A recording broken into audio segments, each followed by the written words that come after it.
मालूम होता है जैसे किसी फरिश्ते ने आसमान से उतरकर संगे मरमर में पनाह ले ली है। मधुबाला खूबसूरती का दूसरा नाम थी। उनके जैसा सुंदर और बेमिसाल हुस्न वाला चेहरा आज तक दूसरा नहीं हुआ।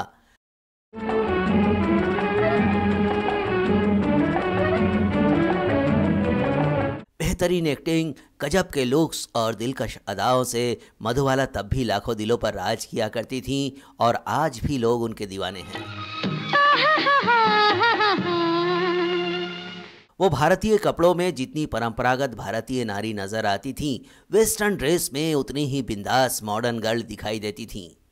उनकी खूबसूरती को लेकर हमारे देश में ही पढ़ा लिखा नहीं गया, बल्कि विदेशों में उनकी सुंदरता के लोग दीवाने थे।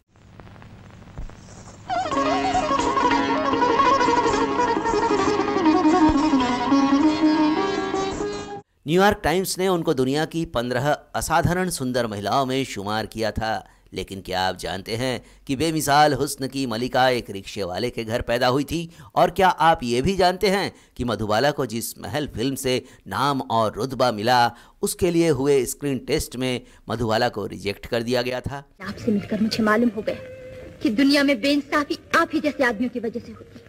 इन सबके साथ कई और अनसुनी अनजानी बातें आज हम आपके साथ शेयर करने वाले हैं, तो आप बने रहिए हमारे साथ।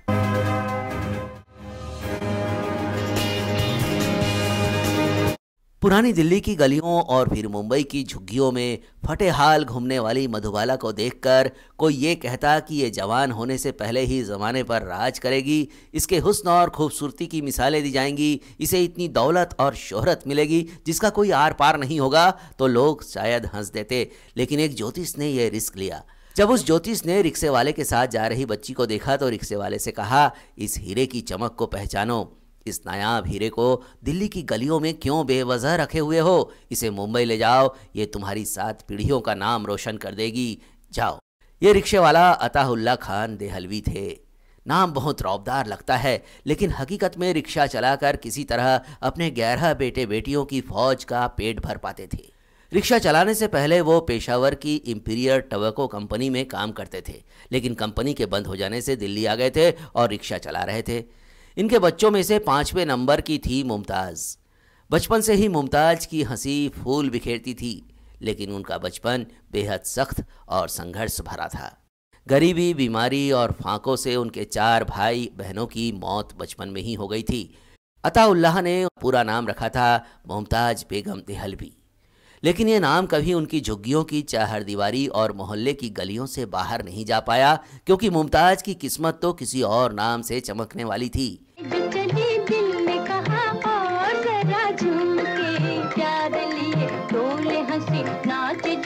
कोई और होता तो ज्योतिष की बात पर शंका करता, लेकिन अताउल्लाह को ना जाने कैसे इस भविष्यवाणी पर यकीन आ गया।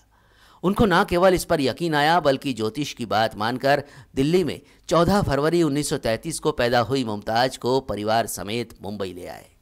वहाँ लाखों लोग झुग्गियों में रहते थे, तो अताउल्लाह ने भी एक झुग्गी में पनाह ले ली। ये झुग्गी उन्होंने उसी इलाके में ली जहाँ फिल्मों की शूटिंग हुआ करती थी। यहीं पर काम ढूंढते ढूंढते मुमताज़ को 11 साल की उम्र में फिल्म बसंत में रोल मिला। छोटी सी दुनिया की छोटी छोटी बातें, छोटे छोटे दिन और छोटी छोटी रातें। इसे बॉम्बे टॉकीज कंपनी ने बनाया था। उसे बसंत फिल्म में 100 रुपए महीने पर काम मिल गया। पिता अताउल्लाह ने कहा, ये तो बच्ची के लिए है, इसके साथ तो मैं भी रहूंगा। तब उनके लिए भी 50 रुपए महीने की तनख्वाह तय की गई। ये उनकी किस्मत बदलने की शुरुआत भर थी। मुमताज़ को इसके लिए बेबी मुमताज़ नाम दिया गया था, लेकिन बॉम्बे टॉकीज की देविका रानी ने उनकी खूबसूरती देखकर उनका नाम मधुबाला कर दिया। इतना ही नहीं, देविका रानी ने मधुबाला को 1-2 साल बाद ही अपनी कंपनी की फिल्म ज्वार भाटा में काम करने की पेशकश भी की। ज्वार भाटा फिल्म से ही दिलीप कुमार अपने एक्टिंग करियर की शुरुआत कर रहे थे। इसके बाद मधुबाला को हीरोइन बनने का मौका मिला 1947 में आई फिल्म नीलकमल में। यह राज कपूर की भी पहली फिल्म थी। इसके निर्देशक केदार शर्मा थे।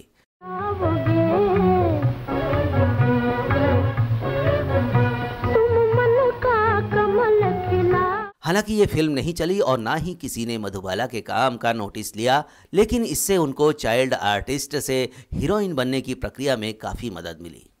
साल 1949 तक मधुबाला की कई फिल्में प्रदर्शित हुईं, लेकिन इनसे उन्हें कुछ खास फायदा नहीं हुआ। पैसा मिल रहा था, लेकिन मधुबाला का कोई नाम नहीं हो रहा था। ये वो दौर था जब बॉम्बे टॉकीज भारी घाटे से जूझ रही थी। कई फिल्में फ्लॉप हो चुकी थी।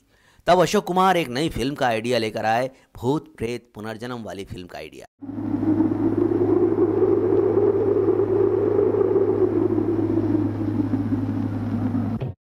अशोक कुमार ने जब कमाल अमरोही को यह आइडिया दिया तो उन्होंने एक कहानी गढ़ी और इसका नाम रखा महल।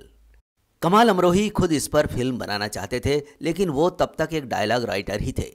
उन्होंने 1939 में रिलीज हुई सोहराब मोदी की ब्लॉकबस्टर फिल्म पुकार के संवाद लिखे थे। उनको इस फिल्म के लिए डायरेक्टर बनाने की जिम्मेदारी अशोक कुमार ने ली और बॉम्बे टॉकीज के मैनेजमेंट से बात की। अब अशोक कुमार ने उनको फिल्म की पूरी कहानी सुनाई तो सबने मना कर दिया। प्रोड्यूसर सावक वाचा ने इसे तुरंत खारिज कर दिया। दरअसल तब एक ही फिल्म को दर्शक बार बार देखने आते थे। फिल्मों की रिपीट वैल्यू काफ़ी होती थी, तो उनको लगा कि सस्पेंस और रोमांच वाली फिल्मों को रिपीट दर्शक नहीं मिलेंगे।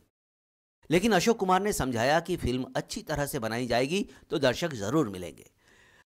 अशोक कुमार ने यह भी प्रस्ताव दिया कि वो खुद इस फिल्म में काम करेंगे। अशोक कुमार ने बॉम्बे टॉकीज से ही शुरुआत की थी और वो एक कामयाब हीरो थे, तो उनकी बात मान ली गई। उन्होंने कमाल अमरोही को इस फिल्म का निर्देशक बना दिया।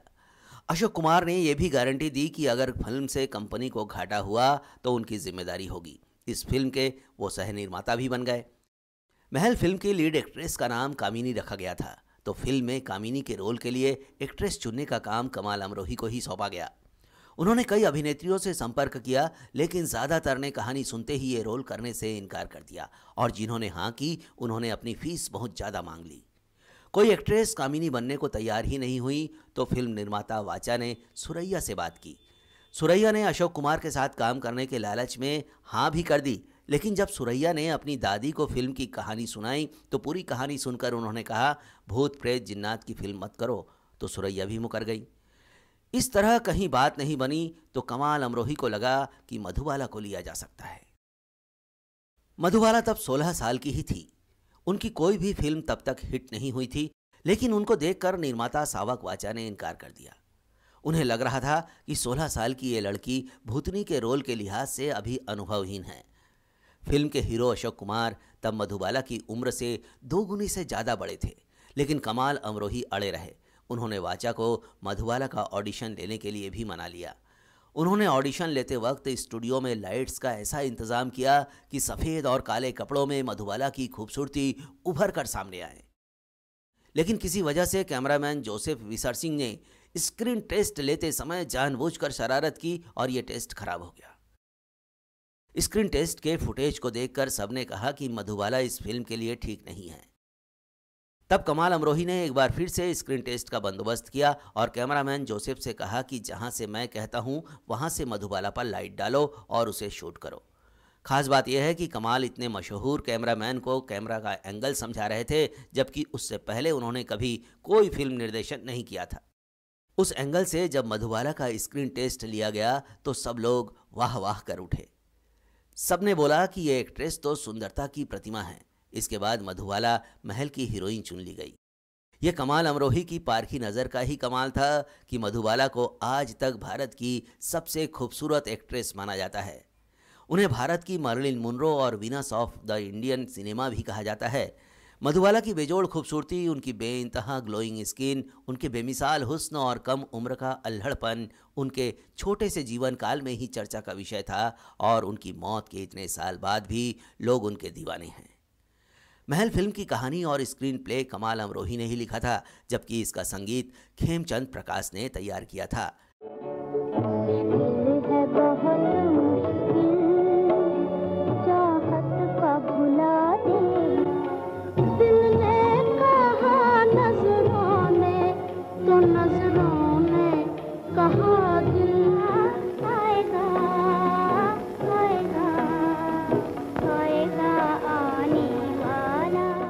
फिल्म के गीतकार नक्शब जारचवी थे। महल फिल्म 13 अक्टूबर 1949 को रिलीज हुई। बॉम्बे टॉकीज की पिछली कुछ मूवीज फ्लॉप थी, इसलिए कई ट्रेंड पंडितों ने इस फिल्म के भी फ्लॉप होने की भविष्यवाणी की। ये फिल्म पहले और दूसरे हफ्ते में कुछ खास नहीं चली, लेकिन तीसरे हफ्ते में रफ्तार पकड़ी और जल्दी ही देश भर में चर्चा का केंद्र बन गई।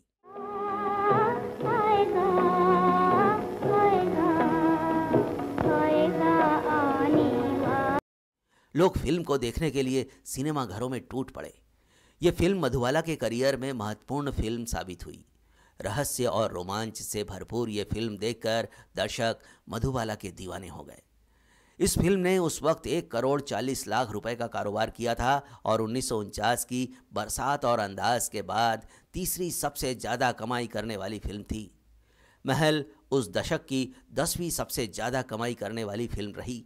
ये बॉम्बे टॉकीज की सबसे बड़ी हिट फिल्म बनी। महल फिल्म की कामयाबी ने 3 लोगों का करियर सेट कर दिया। पहला एक्ट्रेस मधुबाला का, दूसरा निर्देशक कमाल अमरोही का और तीसरा लता मंगेशकर का।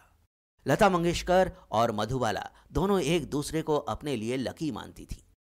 महल की कामयाबी के बाद मधुबाला ने अपने कॉन्ट्रैक्ट में ये शर्त भी जुड़वाना शुरू किया कि उनके लिए लता जी ही गीत गाएंगी।